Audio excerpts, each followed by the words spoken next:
It was a Tuesday afternoon, and nothing about it should have meant anything. We were in the back of a black SUV, somewhere between the financial district and her penthouse in Midtown.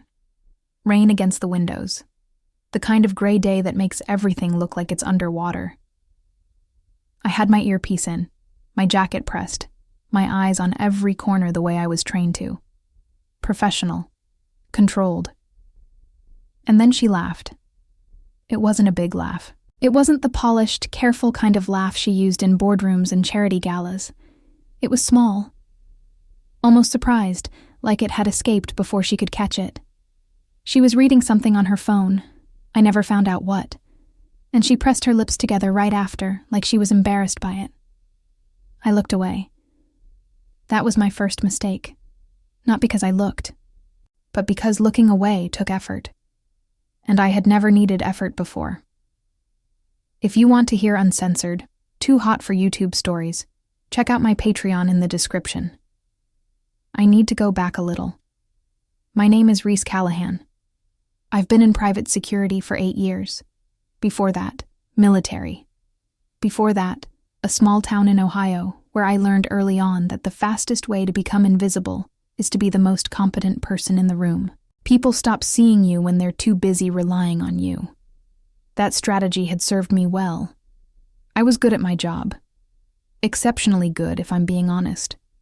I had protected corporate executives, foreign dignitaries, a pop star who shall remain nameless. I knew how to read a crowd, a room, a threat. I knew how to be close enough to catch someone if they fell, and far enough that they forgot I was there. And then I was assigned to Nora Voss. Voss Industries. Third-generation wealth. Tech, real estate, biotech. She had a hand in everything. Her name was on buildings. Her face was on the cover of Forbes twice before she turned 35. She was the kind of woman that other women watched walking into rooms. I had read her file before I ever met her. Cold, the notes said. Efficient, difficult to work with. Doesn't trust easily and doesn't apologize for it. My supervisor at the firm told me she'd burned through 4 security leads in 14 months. The first one she fired because he talked too much. The second because he talked too little, and she interpreted the silence as condescension. The third because he once answered a question she hadn't asked. The fourth. I never got the full story, but apparently it involved a misplaced calendar reminder, and Nora Voss does not forget misplaced calendar reminders. I told myself this was just another assignment. I met her on a Monday morning in the lobby of Voss Tower. She came off the elevator already moving, heels clicking against marble, phone in one hand and a coffee she never seemed to finish in the other. She looked at me the way she probably looked at contracts, assessing, fast, clinical. "You're Callahan," she said. Not a question. "Yes, ma'am." She flinched slightly at the ma'am, filed that away, never used it again. "Walk with me," she said. And that was it. That was our introduction. For the first 3 weeks, we existed in a precise and functional silence. She had her world, I had its perimeter. I drove when the driver wasn't available. I stood outside conference rooms. I cleared venues before she entered. I learned her schedule before she did. Because that was my job, to know where she was going before she decided. I was good at it. She was, I had to admit, easier to protect than most. She didn't argue about the protocols. She didn't slip out for spontaneous decisions the way some clients did. She had a pattern, and she kept to it with an almost mechanical consistency. Except for one thing. Twice a week, always late afternoon, she would stand at the floor-to-ceiling window in her office on the 42nd floor, coffee going cold in her hand, and just look out. Not at anything specific. Not working. Not on the phone. Just looking. It lasted maybe 10 minutes each time, and then she would set down the coffee, straighten her jacket, and go back to being Nora Voss. I told myself I only noticed because noticing was my job. It happened gradually, and then all at once. The way all the things that really change you tend to. The laugh in the car was the first crack. But cracks need pressure to grow, and pressure arrived in small, unremarkable ways. Week 5. We were at a private gallery event, the kind of thing she attended not because she liked art, but because certain conversations only happen in neutral spaces with good lighting. I was positioned near the entrance, watching the room, when I heard her laugh again. That same surprised, unguarded sound. I tracked it without meaning to. She was talking to a woman I didn't recognize, and she was gesturing with her hands. I had never seen her gesture with her hands. In meetings, she was perfectly still, precise, every movement deliberate. Here she was using her hands. I told myself I was gathering information. Behavioral patterns are part of the job. Week 6. She asked me for the first time a question that wasn't logistical. We were in the elevator, end of a long day. She'd been on call since 7 a.m. I could see it in the set of her shoulders. Not posture collapsing, Nora Voss didn't do that, but something infinitesimally less rigid. Like a fraction of her had clocked out already. "Where are you from originally?" she asked. I blinked. "Ohio." She nodded, like she was filing it somewhere. Then, "Do you miss it?" I thought about the cornfields and the Saturday nights with nothing to do, and the particular weight of being somewhere you fit into perfectly and feel nothing inside. "No," I said. She looked at me then. Really looked at me, not assessing. Something else. "Neither do I," she said. "And I'm from New York." The elevator opened. She walked out. I stayed a beat too long before following. Week 7. The thing I cannot explain and have tried to explain 100 times since. We were reviewing the security layout for a gala she was attending. Her penthouse, late evening. She was at the kitchen island with floor plans spread across the marble, and I was across from her, going through the exits and sight lines the way I always did. Standard, professional. And then she reached across the plans to point at something, and her hand landed near mine. Not on mine, near mine, maybe 2 inches away. And I felt my entire nervous system recalibrate. 2 inches. I had been in hand-to-hand combat situations. I had been in rooms where the air itself carried danger. I had controlled my adrenaline response in conditions that would make most people's hands shake. 2 inches of kitchen island between her hand and mine, and I had to consciously regulate my breathing. I pulled my hand back casually, redirected to a different part of the plan, finished the briefing.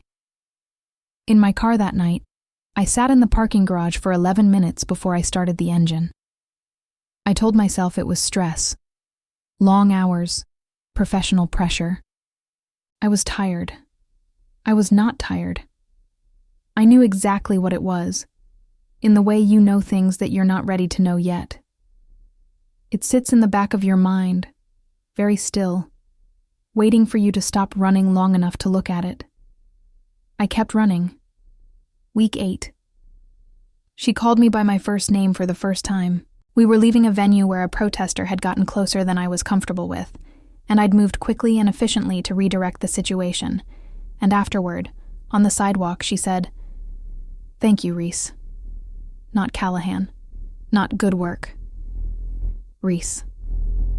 I heard it in my own head for the rest of the night, the way she said it, the particular way her voice shaped it, like the word meant something just slightly different in her mouth.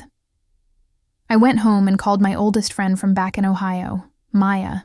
We'd grown up together, she knew me better than anyone on earth, and I told her I was having a hard time staying focused on an assignment.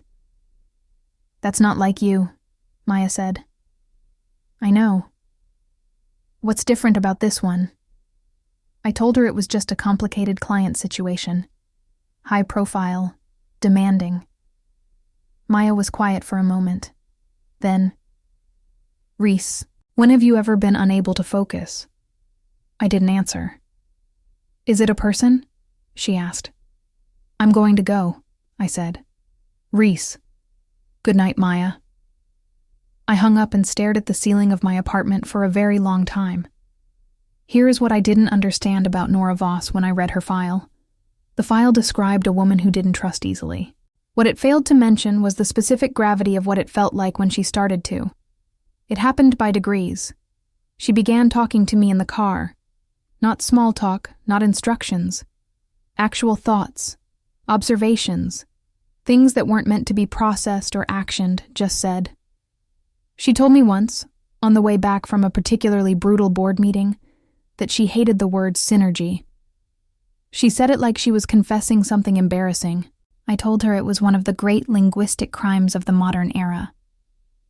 She was quiet for a second, and then she said, in a completely flat voice, I think I just laughed internally for the first time all week.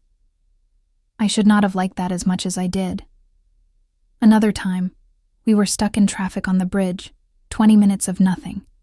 She asked me if I'd ever wanted to do something completely different with my life.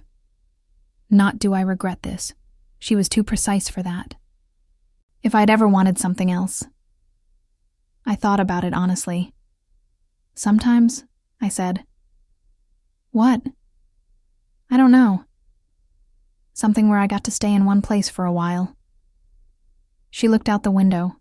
The Manhattan skyline was doing what it does at dusk, turning gold and copper and impossible. I've lived in the same building for 9 years, she said, and I've never stayed anywhere. I didn't know what to say to that. Sorry, she said, after a beat. That didn't make sense. It made sense, I said. She looked at me. I looked at the road. The things I didn't say during that time could fill a room. I didn't say that I had started timing the morning differently, getting to Voss Tower 10 minutes earlier than I needed to, in case she came down before her scheduled departure. I didn't say that I had started noticing things about her that had nothing to do with security. The way she always read physical books on weekends, old ones with cracked spines. The way she turned pages like they might break. The specific coffee she actually finished versus the one she held as a prop. The fact that she was warmer on Wednesdays for reasons I never determined. I didn't say any of it, because I knew what it meant. And I also knew that crossing that line would cost me the one thing I was actually good at. It would cost me the clarity, the control, the version of myself I'd spent 8 years building, the one who didn't need anything from anyone because needing was a liability. And then came the night that dismantled all of it. It was a Thursday. She had a dinner, small, private, at a restaurant in the West Village. I was positioned near the entrance, the way I always was, when one of the other guests arrived. I recognized her from the file, Diana Cho, her closest friend since college, the only person I'd seen Nora be completely unguarded around. Diana walked past me into the restaurant, and then stopped, turned, and looked at me with the kind of expression that means someone has been told things about you. You're the one she talks about, Diana said. I stayed very still. The security lead, yes, Diana said. She's mentioned you, more than once. She went inside. I stood there on the sidewalk, in the cold, in November, and I felt something shift completely. Not dramatically. Not with noise or fanfare. Just a quiet, irreversible rearrangement. I thought about everything I'd been telling myself for 8 weeks. Professional, complicated client situation, long hours. I thought about the 2 inches of kitchen island, the way she said my name, the books with cracked spines. I thought about the fact that I knew her coffee order, her departure schedule, which elevator she preferred, and also, without ever meaning to, what it looked like when she was about to cry and working very hard not to. And I stood on that sidewalk in the cold, and I admitted to myself, finally, what I had known for a while. I was in love with Nora Voss, and it was the most inconvenient, professionally catastrophic, completely impossible thing that had ever happened to me. So I made a decision. I was going to end the assignment. Professionally, cleanly, with a valid excuse about conflict of interest, which was exactly what this was. And I was going to move on to the next client and never think about the way she said Reese again. I had it completely figured out. I called my supervisor that same night and told her I needed to discuss a transition. "Is there a problem with the client?" she asked. "Not with the client," I said. There was a pause. "Callahan, she specifically asked for you to stay on. That's not something she does." I didn't say anything. "She asked for you by name," my supervisor said. "That has literally never happened with this client." I hung up and looked at the ceiling again. I was very bad at this. But before we continue, if you've made it this far, then you already know this feeling. The moment when you've thought your way into a corner so tight you can barely breathe, and the only exit is the one thing you've been refusing to walk toward. Hit the like button right now. It genuinely helps this channel bring you more stories like this one. And if you're not subscribed yet, subscribe and turn on the bell. That way YouTube lets you know the moment a new story drops here. Now tell me in the comments, have you ever tried to talk yourself out of a feeling? Made a whole case for why it was impossible, wrong, too complicated, and then realized the feeling didn't care about your logic? Not even a little? Write it for me. I read every single one. And tell me, what city or state are you watching from? I'll heart every answer. Now, back to Reese. I didn't end the assignment. I told myself I was staying because it was professional, because transitions take time, because the situation required a careful handoff. All of that was true, and none of it was the reason. The reason was this. 3 days after I tried to quit, there was an incident. It wasn't dramatic by the standards of the industry. A disgruntled former business partner. The situation had been escalating for weeks. I'd been monitoring it. Made a specific and credible threat. The kind that changes how everyone moves through the world for a while. I did my job. I do my job extremely well. Within 48 hours, the situation was contained, coordinated with law enforcement, and resolved. No one was harmed. Everything functioned exactly the way it was supposed to. Afterward, when the last of the extra detail had cleared out, and it was just the two of us in her penthouse, in the quiet aftermath of a very long 2 days, she was sitting at the kitchen island, the same one with the floor plans, coffee going cold. She looked up at me and said quietly, "Thank you for staying." She didn't mean the last 48 hours. I knew it, and she knew it, and neither of us acknowledged it. "It's my job," I said. She looked at me for a long moment. "Is it?" I didn't answer. She got up, put the coffee in the sink, and then stood with her back to me for a second before she turned around. "I think we both know this stopped being just professional a while ago," she said. She said it the way she said everything, clearly, directly, without flinching. Not an accusation, not even a question. An observation, stated calmly, into the quiet of the kitchen. My throat felt strange. "Nora, I'm not asking you to do anything," she said. I'm tired of pretending I don't know what I know." I thought about 8 weeks of driving and standing in lobbies and standing on sidewalks and staring at the ceiling of my apartment. I thought about Diana Cho outside the restaurant. I thought about every carefully maintained professional inch of distance. And then I thought about what Nora Voss had just cost herself by saying that out loud. Not the risk of rejection, though that was real. The other risk. The fact that she had shown me something true about herself, deliberately, knowing I might respond by doing exactly what I had been trained to do. Step back, de-escalate, neutralize. She had trusted me with something that couldn't be taken back. I set down the folder I was holding, the one I'd been holding for something to do with my hands.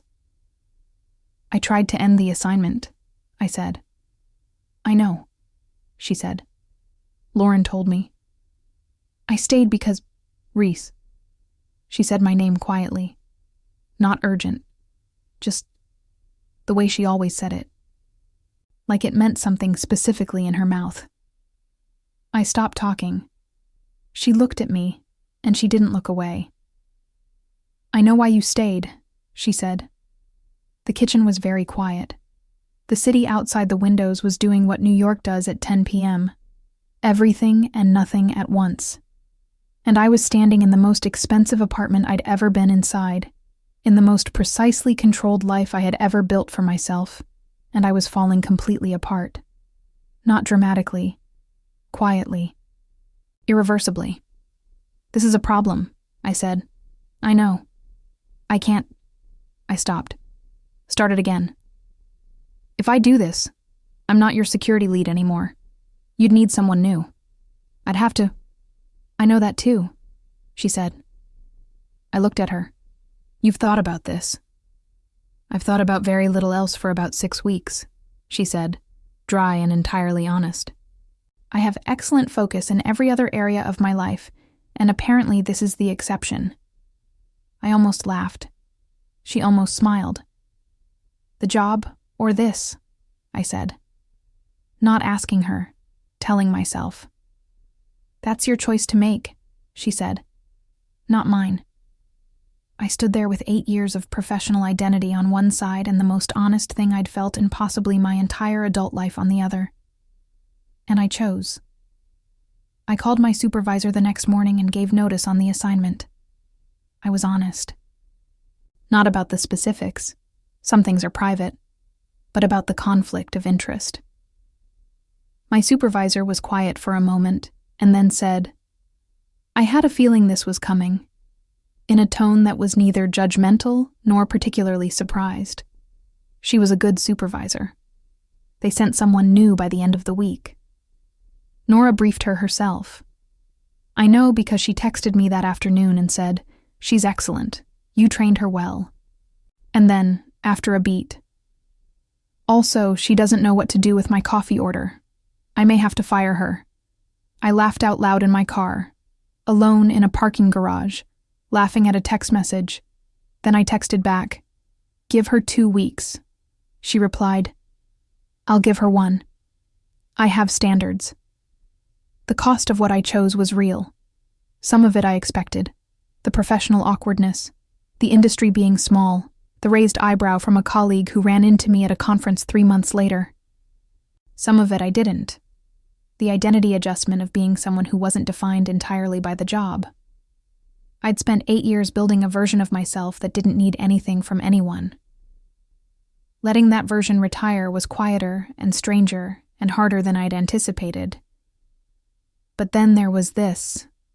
There was a Sunday morning in February, 2 months after I walked off that assignment, when I was sitting in Nora's kitchen, my jacket off, the city gray outside the windows, and she came in from the other room holding a book with a cracked spine and sat down across from me without saying anything and just started reading. Like I belonged there. Like neither of us needed to perform anything for the other. She looked up after a while, just to look at me. And then she went back to her book. I sat with that for a long time. I had spent years being invisible by being indispensable. The most competent person in the room, unseen because she was relied on. I had thought that was strength. What I know now, what that Sunday morning in February taught me, is that I had never once let anyone see me just sitting there, just existing, just being a person without a function.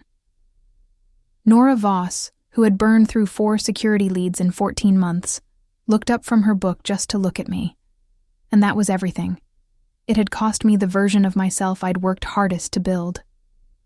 And I had never felt less like I was losing something. Sometimes the bravest thing isn't the thing that looks brave from the outside. Sometimes it's the Tuesday afternoon in the back of a car, in the rain, when you hear a laugh and feel something shift, and you decide, months later, not to keep running from what that shift meant. I chose. And for the first time in a very long time, I was completely myself. If this story reached something in you, write "chose" in the comments. That way I know you stayed with me until the end. And if you want more stories like this one, stories about the feelings we try to outrun, and the moments that catch us anyway, click on the video on your screen right now. Take care of yourself. Until next time. If you want to hear uncensored, too hot for YouTube stories, check out my Patreon in the description.